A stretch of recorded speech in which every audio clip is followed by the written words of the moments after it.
Hi! Do you know that you can turn these dry trimmers into a pollen extractor by just changing the barrel? Discover all the options we have. Let's have a look.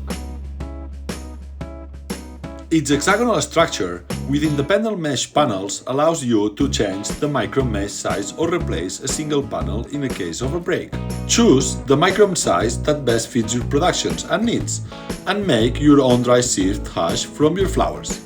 Discover how to do it. When doing it, you will see that the balls separate immediately. Remove the mesh from the barrel. Take a new mesh. Place it on a barrel to reassemble the balls. Tie them back in while pulling the mesh. Once assembled, cut off the extra mesh. And that's all!